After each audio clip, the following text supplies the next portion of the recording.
Hello दोस्तों, good morning. आज हम बेसिकली क्लास 7th का एनसीईआरटी पढ़ेंगे, चैप्टर 4 का, जिसमें मुग़ल के बारे में बताया गया। और इसमें बेसिकली हम लोग देखेंगे कि नोट्स कैसे बनाते हैं और इसे एनसीईआरटी से क्वेश्चन कैसे बनता है, क्योंकि बहुत सारे कंपटीशन में एनसीईआरटी से ही आते हैं। तो इसको नोट्स भी कैसे बनाना है ये देखेंगे। ये इतनी सारी है। पहले हम लोग बचपन में सेम टू सेम लिख देते थे, जैसे मुग़ल तो महान शासक वंशों के वंशज थे, ऐसे हम लोग करके लिखते थे। लेकिन मैं इस तरह का नोट्स बनाया हूँ।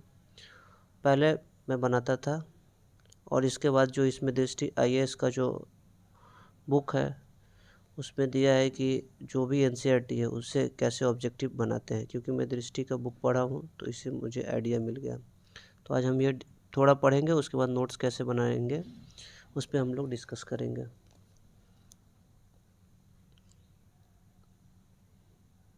एक सेकेंड, जस्ट वेट।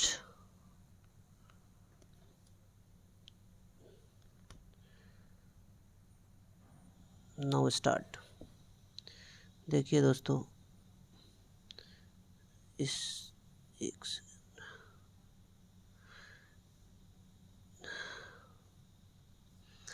यहाँ है, मध्यकाल में किसी भी शासक के लिए भारत उपमहाद्वीप जैसे बड़े क्षेत्र पर मध्यकाल में किसी भी शासक के लिए भारत उपमहाद्वीप जैसे बड़े क्षेत्र पर जहाँ लोगों एवं संस्कृतियों में इतनी अधिक विविधताएं हो, शासन पाना अत्यंत ही कठिन था। यहाँ ये कह रहा है कि मध्यकाल में, जैसे हम लोग मध्यकाल में जैसे हम लोग पढ़ेंगे कि दिल्ली सल्तनत भी इससे पहले हम लोगों को पढ़ना है। तो ये इसमें बता रहा है कि भारत एक जो बड़ा उपमहाद्वीप है उसमें बहुत सारे संस्कृति है, बहुत सारे धर्म के लोग हैं, बहुत सारे धर्म के लोग हैं, जिसमें शासन करना बहुत ही कठिन था। इसमें लिखा है कि अपने पूर्ववर्तियों के विपरीत मुगलों ने एक साम्राज्य की स्थापना की और वह अपना कार्य पूरा किया, जो अब तक केवल छोटी अवधियों के लिए संभव जान पड़ता था। मतलब क्या कह रहा है कि अपने पूर्ववर्तियों के विपरीत, पूर्ववर्तियों में कौन था? दिल्ली सल्तनत था। दिल्ली सल्तनत शासन कर रहा था। तो दिल्ली सल्तनत का क्या था? उसका कोई भी शासक, दिल्ली सल्तनत में बहुत सारे शासक आए हैं, खिलजी भी उसी में है। तो उसमें क्या कर रहा था कि जितने भी शासक थे वो ज़्यादा दिन तक शासन नहीं कर पाए। लेकिन मुग़ल की बात करें तो मुग़ल जो है ना, शासन बहुत दिनों तक किए। मुग़लों ने बहुत दिनों तक शासन किया। अकबर का शासन सबसे ज़्यादा दिन तक रहा। इस तरह हुमायूं का तो कम रहा, फिर बाबर का भी रहा, उसके बाद शाहजहाँ रहा, जहांगीर का रहा, सबका शासन बहुत बहुत दिनों तक रहा। तो इसीलिए उसकी बात कर रही है। 17वीं शताब्दी में इन्होंने दिल्ली और आगरा में, 16वीं सदी के उत्तरार्ध में इन्होंने दिल्ली और आगरा में अपने राज्य का विस्तार कर लिया और 17वीं शताब्दी में लगभग संपूर्ण उपमहाद्वीप पर अधिकार प्राप्त कर लिया। मतलब ये बोल रहा है कि ये 16वीं शताब्दी के उत्तरार्ध में इन्होंने दिल्ली और आगरा पर शासन कर लिया। इसने दिल्ली और आगरा पर शासन कर लिया इब्राहिम लोदी को हरा के। तो 17वीं शताब्दी, 16वीं से इसका स्टार्ट हुआ और 17वीं में इसने पूरे लगभग भारत का अधिकांश राज्यों में इन्होंने कब्जा कर लिया। एक सेकेंड, इसको अब मैं पीछे ले जा रहा हूँ। अब आगे क्या है? 17वीं शताब्दी में लगभग संपूर्ण महाद्वीप पर अधिकार कर लिया। उन्होंने प्रशासन के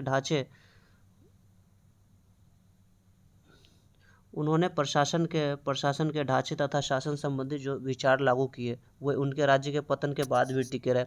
मतलब एक मुगलों में एक ऐसा कॉन्सेप्ट था कि जो भी इनके प्रशासन का जो ढांचा था वो एक बेहतरीन ढंग का था। उसके शासन का जो, उसके प्रशासन या शासन, उसका जो राज्य था, उसका पतन होने के बाद भी कुछ दिनों तक टिके रहे। वो हम लोग मॉडर्न हिस्ट्री में उससे हम लोग को पता चल जाएगा कि कितने दिनों तक रहा। ये एक ऐसी राजनीतिक धरोहर थी जिसके प्रभाव से उपमहाद्वीप में उनके पश्चात आने वाले शासक को अपने को अछूता न रख सके। आज भारत के प्रधानमंत्री स्वतंत्र दिवस पर मुगल शासकों के निवास स्थान दिल्ली के लाल किले की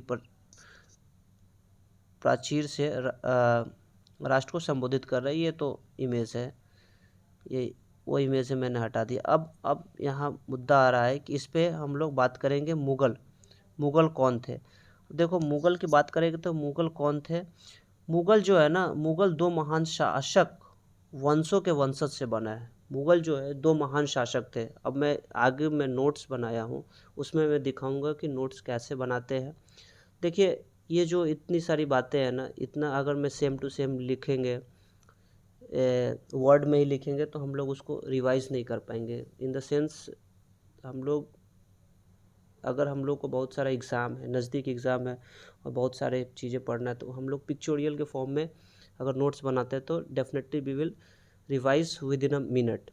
तो इसीलिए मैंने उस तरह का नोट्स बनाया। उसके साथ एनसीईआरटी क्वेश्चंस कैसे बनते हैं कॉम्पिटिटिव में, वो भी मैंने डाला है। मुग़ल 2 महान शासक वंशों के वंशज हैं। माता की ओर से वे मंगोलों शासक, वो देखो मुग़ल क्या है, एक फादर के साइड से है, एक मदर के साइड से। अब बात कर रहा है मदर के साइड से, वो कौन है? मंगोल शासक चंगेज़ खां। चंगेज़ खां है जो चीन और एशिया के कुछ भागों पर राज करता था।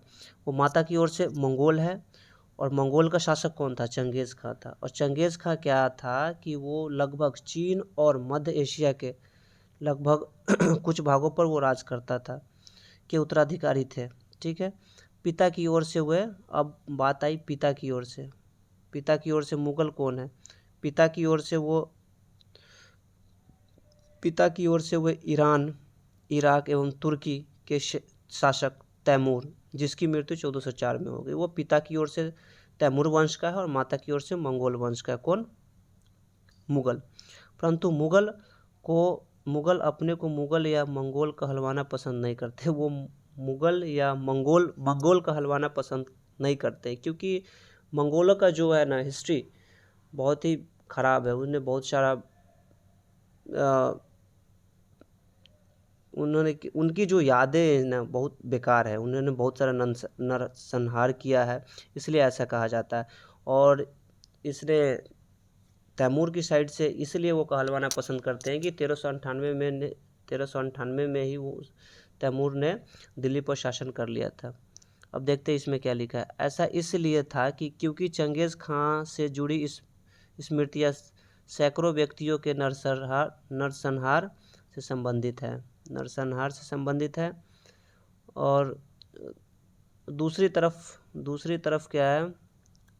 दूसरी तरफ मुग़ल तैमूर के वंशज होने पर गर्व अनुभव करते हैं, ज़्यादा इसलिए क्योंकि उनके इस महान पूर्वज ने 1398 पर दिल्ली पर कब्जा कर लिया था। अब क्या है कि इसमें पिक्चोरियल फॉर्म में दिया गया, मैं उसको हटा दिया हूँ। अब मैं बात करूँ मुग़ल सैन्य अभियान का। मैं एक डेमो टाइप का है ये, और इससे कैसे नोट्स बनाते हैं और कैसे फिर उसको रिवाइज़ करेंगे, मैं वो दिखाना चाह रहा हूँ। मुग़ल सैन्य अभियान। प्रथम मुग़ल शासन बाबर 1526 ने जब 1494 में फरगना राज्य पर अधिकार प्राप्त किया, तो उसकी उम्र केवल 12 वर्ष थी। जब प्रथम मुग़ल शासक बाबर ने क्या किया, जब फरगना पर राज किया, बाबर का शासन क्या है 1526 से 30 फरगना पर राज किया, तो उस समय उसकी उम्र कितनी थी? 12 वर्ष थी। ठीक है, 12 वर्ष थी। मंगोलों की दूसरी शाखा उज़्बेकों के आक्रमण के कारण उन्हें अपनी पैतृक गद्दी छोड़नी पड़ी। अनेक वर्षों तक भटकने के बाद उसने 1504 में काबुल पर कब्जा कर लिया। बाबर ने 1504 में काबुल पर कब्जा किया और उसने 1526 में दिल्ली के सुल्तान इब्राहिम लोदी को पानीपत में हराया और दिल्ली और आगरा को अपने कब्जा में कर लिया। ये चीज़ें हैं। चलिए अब देखते हैं कि नोट्स कैसे बनाते हैं। मैंने क्या किया, देखिए मैंने एक टाइप का, इसको उतना ना पढ़ के मैं देखिए क्या किया हूँ। जैसे एक मुग़ल डाल दिया हूँ। अब क्या किया हूँ, एक मुग़ल है,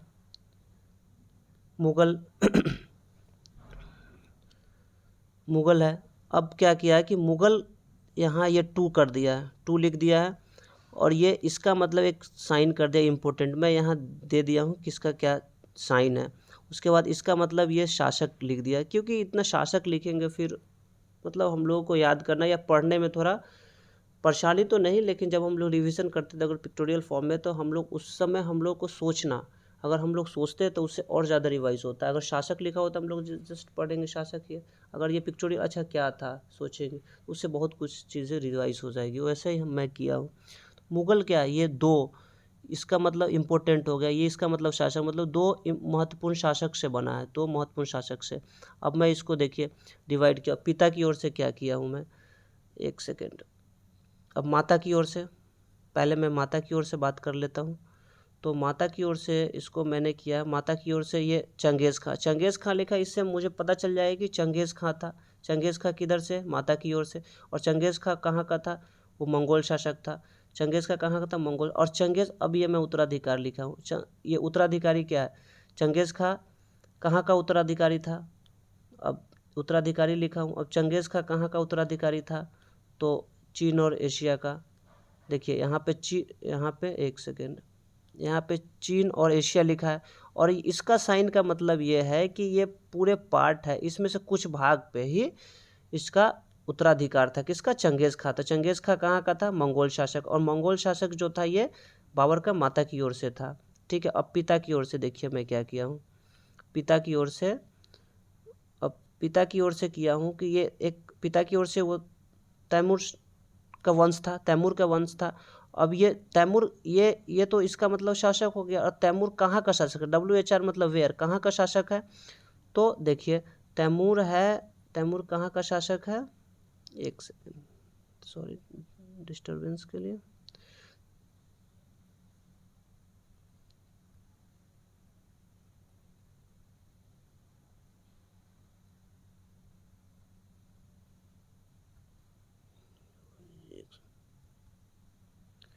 एक सेकेंड, PDF,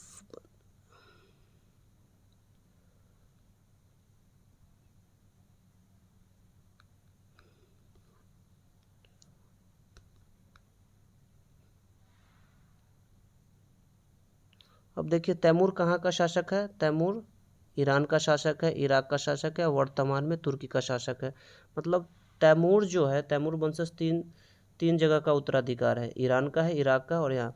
और ये इसका मतलब क्या हुआ, 1404, मतलब क्या हुआ, तैमूर की मृत्यु 1404 में हो गई, तैमूर की मृत्यु 1404 में हो गई। तो मैं एक तरह का पिक्टोरियल फॉर्म किया ताकि तुरंत रिविजन हो जाए हम लोगों को।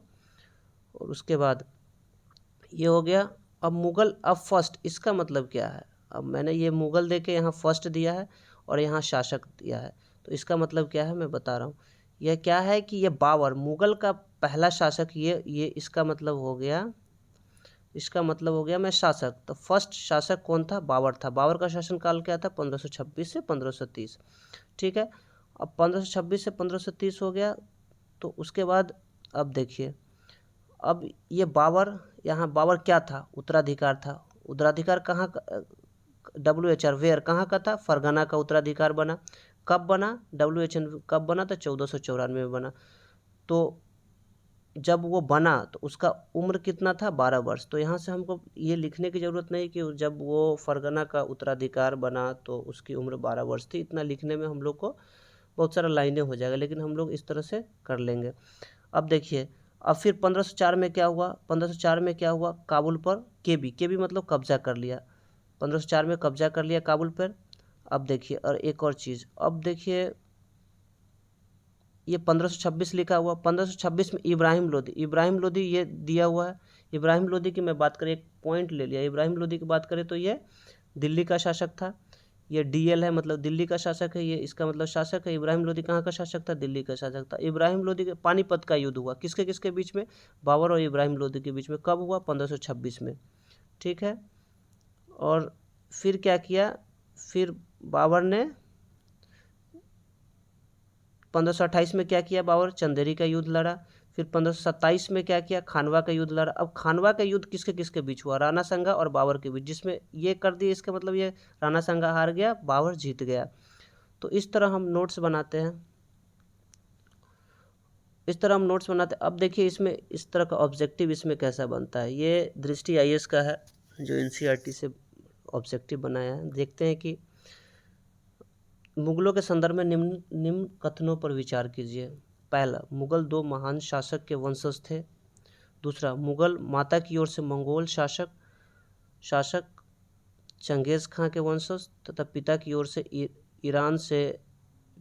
से ईरान, इराक एवं वर्तमान तुर्की का शासक तैमूर के वंशज थे। तो इसमें कौन सही है और कौन गलत है। लिखिए कौन सा कथन असत्य है। असत्य तो है ही नहीं, तो इसका डी हो जाएगा, न तो एक और नहीं। देखो मुगल तो दो महान शासक से बना है, ये तो पता ही है, एक मंगोल वंश से और एक तैमूर वंश से।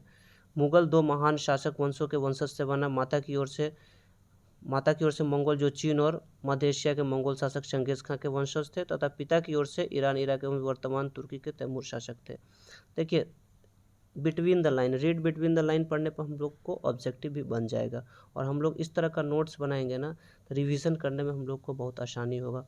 अब देखिए दूसरा ऑब्जेक्टिव क्या है कि निम्नलिखित में से कौन सा कथन असत्य है। मुगल अपने को मंगोल कहलवाना पसंद करते थे, कभी नहीं मंगोल कहलवाना पसंद करते थे, क्योंकि मंगोल क्या करता था, सैकड़ों नरसंहार किया था। कोई भी अपना बैड इमेज लेके तो आगे नहीं बढ़ना चाहेगा ना, तो इसीलिए वो उसका बैड इमेज था मंगोलों का, इसीलिए वो पसंद नहीं करते थे। दूसरा, मंगोलों ने अपने वंशावली का प्रदर्शन चित्र बनवा कर किया, हाँ किया है। प्रत्येक मुगल शासक ने तैमूर के साथ अपना चित्र बनवाया, केवल एक सही है। मुगल अपने को मंगोल कहलवाना पसंद करते थे, मुगल अपने को मंगोल कहलवाना पसंद नहीं करते थे। ये असत्य की बात हुई तो ये गलत, ये सही है, मतलब ये असत्य है एक, उसके बाद दो सब सही है। मुगल अपने को मंगोल कहलवाना पसंद नहीं करते थे क्योंकि चंगेज़ खां से जुड़ी स्मृतियाँ सैकड़ों व्यक्ति के नरसंहार से संबंधित है। वहीं दूसरी तरफ मुगल तैमूर के वंशज होने पर गर्व महसूस करते थे क्योंकि इस महान पूर्वज ने 1398 दिल्ली पर कब्जा किया।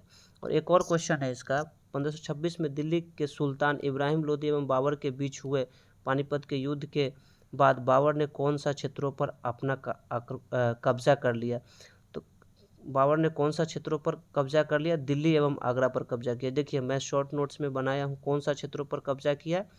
देखिए यहाँ से ये बाबर जब इब्राहिम लोदी को हराया तो कौन सा क्षेत्र पर कब्जा किया, तो ये मैं के भी लिख चुका हूँ पहले से, तो दिल्ली और आगरा पर कब्जा किया था। तो इस तरह अगर हम लोग पढ़ेंगे, इस तरह पिक्चोरियल नोट्स बना लेंगे, फिर एनसीईआरटी पहले हम लोग पढ़ने से पहले देखेंगे क्वेश्चन किस टाइप के एग्जाम में बनता है वो देखेंगे, उसके बाद बुक पढ़ेंगे और इस तरह का नोट्स बना लेंगे। तो ये डायरेक्ट लिखा है, अगर हम लोग कभी भी एग्ज़ाम से 5 मिनट 10 मिनट पहले भी देखेंगे तो DLN आगरा के भी मतलब कब्जा किया। कब्जा किया मतलब कौन किया, ये हम लोग को सोचना पड़ेगा कौन किया, तो बाबर ने किया। कब किया, तो पानीपत युद्ध में। पानीपत युद्ध कब हुआ, तो 1526 में। इस तरह का हम लोग सोचेंगे ना, एक सीक्वेंस बनाएंगे तो हम लोग को याद होगा। अगर हम लाइन बाई लाइन लिख लेंगे तो वो बेटर नहीं है। थैंक यू दोस्तों, अगर अच्छा लगेगा तो बताइएगा।